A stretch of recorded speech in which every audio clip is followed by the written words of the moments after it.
Let me start with a fact that is going to make some of you uncomfortable. The male G-spot is your prostate, the one your doctor tells you he'll need to check when you turn 40. That walnut-sized gland, sitting about 2 inches inside your rectum, pressed up against the front wall. Now, before you close this video and go back to pretending you only have 3 erogenous zones, let me explain why this matters. Your prostate is surrounded by incredibly sensitive nerve endings.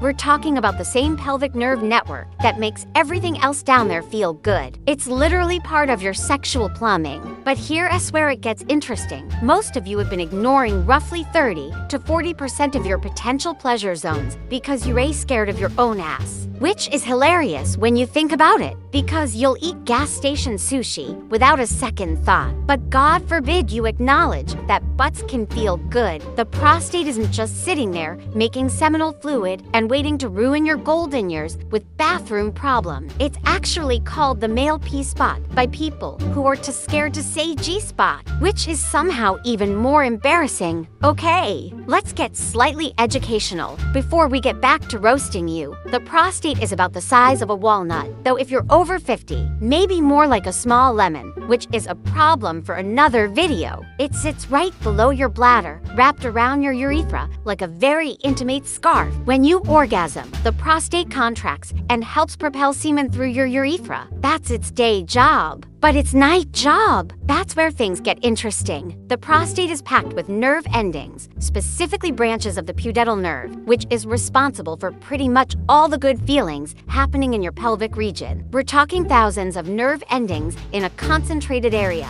For comparison, your entire penis has about 4,000 nerve endings. Your prostate, similar numbers, all packed into a space the size of a walnut. This is why prostate stimulation can trigger what people call prostate orgasms, which are apparently so intense that guys who've experienced them describe them as full-body orgasm, lasting longer than regular orgasms, and sometimes even multiple. I know what you're thinking. If it's so great, why hasn't anyone told me about this? Well, mostly because we live in a society that's weird about male sexuality and even weirder about butts. We've somehow decided that male pleasure should only come from one very specific appendage, stimulated in one very specific way, and anything else is suspicious, which is insane. It's like saying I only eat with my right hand because using my left hand is weird. Your body doesn't care about your hangups, brother. Now, here is the good news for those of you who just broke into a cold sweat. You don't actually have to go internal to stimulate your prostate. Enter the perineum. That is the stretch of skin between your balls and your anus. What some people eloquently call the taint, because it taint your balls and it taint your ass. Yes, that's really the etymology. No, I'm not proud that I know that. The perineum sits right over your prostate. It is like trying to press a button through a jacket, less direct than just pressing the button, but it still works. This is external prostate massage, and it's the training wheels version of prostate play. You can stimulate this area during masturbation or sex. Just use your fingers or have your partner use theirs. Gentle pressure, maybe some circular motions. Some guys like steady pressure, some like rhythmic pressing, some like a come-hither motion against the area. You'll have to experiment because, surprise, surprise, bodies are individual. The advantage here is that it's way less intimidating than internal play. No prep needed, no anxiety about cleanliness, no existential crisis about your masculinity. It's just touching a part of your body that feels good. Revolutionary concept, I know. The disadvantage is that it's indirect. You're getting maybe 30% of the potential stimulation. It's like watching a concert from the parking lot. You can hear it. It's nice,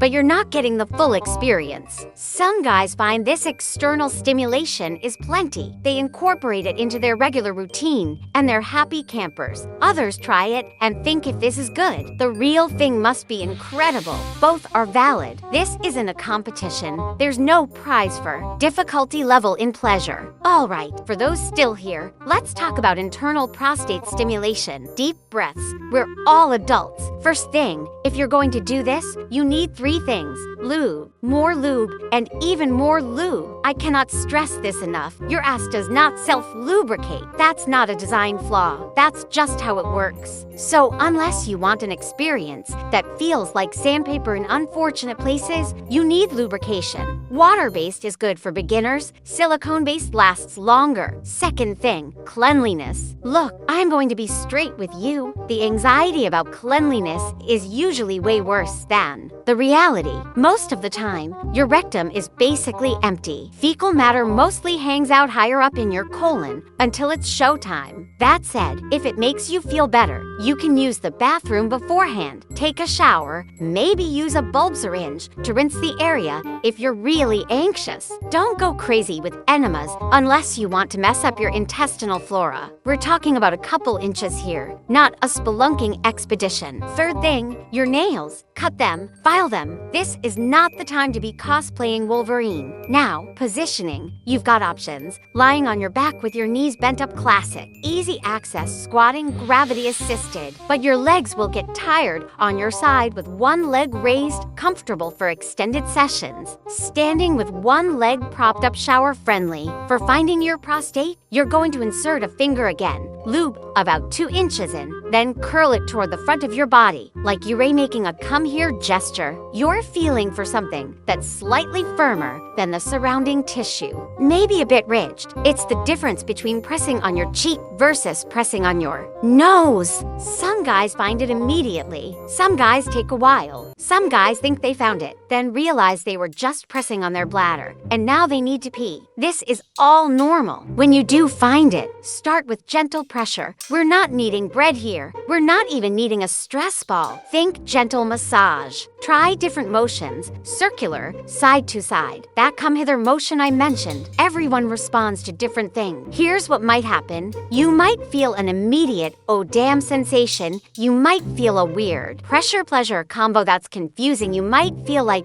you need to pee. You probably don't. That's just the sensation of prostate pressure. You might feel nothing much at first. If it's your first time, you might not feel fireworks. That's normal. Your body needs to learn what this sensation means. It's like the first time you tried coffee or beer. Probably wasn't amazing, but you learned to appreciate it. Except this is about your ass and has nothing to do with acquired taste, so that analogy fell apart. You get what I mean? Some guys incorporate prostate stimulation while masturbating normally. The combination of penile and prostate stimulation is apparently where the magic happens. Others focus solely on prostate stimulation to see what it can do on its own. And yes, you can use toys designed specifically for this. Prostate massagers and Eros devices, vibrating prostate toys. There's a whole market out there because, surprise, surprise, people like pleasure. If you go the toy route, make sure it has a flared base. I shouldn't have to explain why. But let's just say emergency room workers have seen some things. Okay, since we're already here talking about pleasure zones that most guys ignore,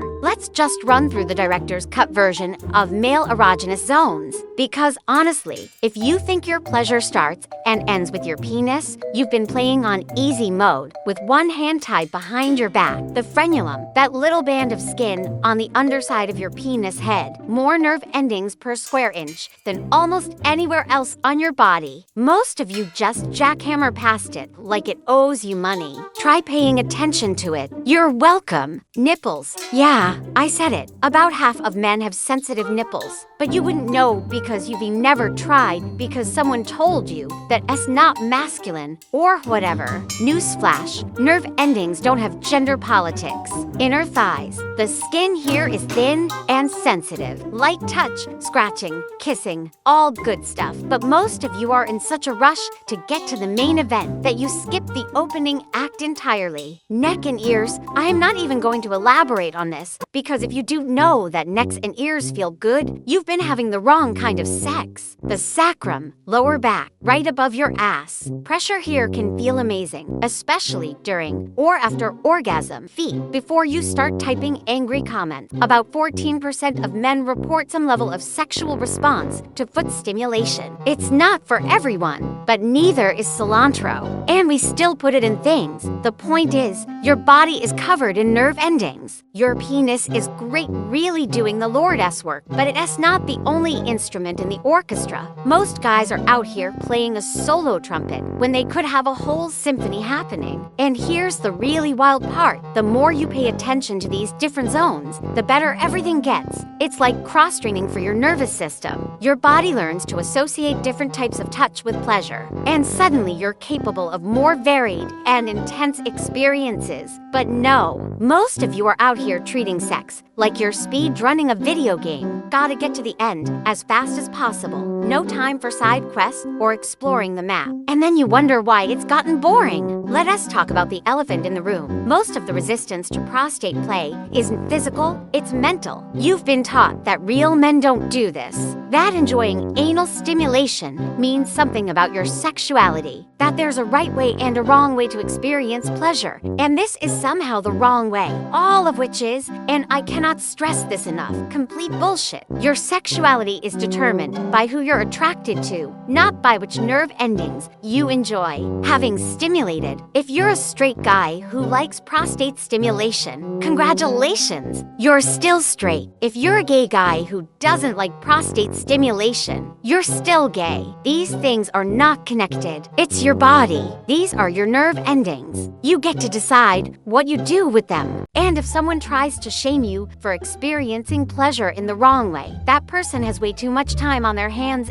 and not enough joy in their life. The irony is that the same guys who are terrified of this are usually the ones who complain that their sex lives have gotten boring, that they can't feel as much as they used to, that things aren't exciting anymore. And it's like, yeah, no shit, you've been eating plain oatmeal for 20 years and wondering why breakfast isn't exciting anymore. Maybe try adding some fruit. Your body doesn't care about societal hangups. It just knows what feels good, and you can either lean into that and have incredible experiences, or you can spend your whole life avoiding pleasure because you're worried about what it means. Spoiler alert, it doesn't mean anything, it's just biology. You have nerves. Nerves like being stimulated and a philosophical crisis. Look, at the end of the day, this is your body and your choice. Nobody's forcing you to try prostate stimulation. If you're perfectly happy with what you're already doing, great, genuinely. That's fine. But if you're curious, if you've been wondering about this, if you've clicked on this video and made it all the way to the end, despite every instinct telling you to click away, maybe that's worth paying attention to. Maybe your body is trying to tell you something. The male G-spot exists. It's real. It's packed with nerve endings that are capable of producing intense pleasure. And the only reason most men never experience this is because we've collectively decided to be weird about it. You wouldn't refuse to eat delicious food because it is served in a bowl instead of on a plate. You wouldn't refuse to listen to amazing music because it is played on a guitar instead of a piano. So why are you limiting your pleasure based on arbitrary rules about which body parts are acceptable to enjoy? Life is short. Pleasure is fleeting. Your body is capable of incredible sensations, and most of you are walking around using like 60% of your hardware because you're scared of the user manual. So maybe, just maybe, it's time to get over it. Explore. Experiment. Figure out what actually works for your body instead of what you think should work. And if you try it and it's not for you, totally fine. At least you'll know. At least you won't spend your whole life wondering. That's it. That's the video. Now go forth and make informed decisions about your own pleasure, like the autonomous adult you theoretically are. And remember, lube. Seriously, don't be a hero. I'll see you next time, assuming YouTube doesn't delete this for being too honest about human anatomy. Peace.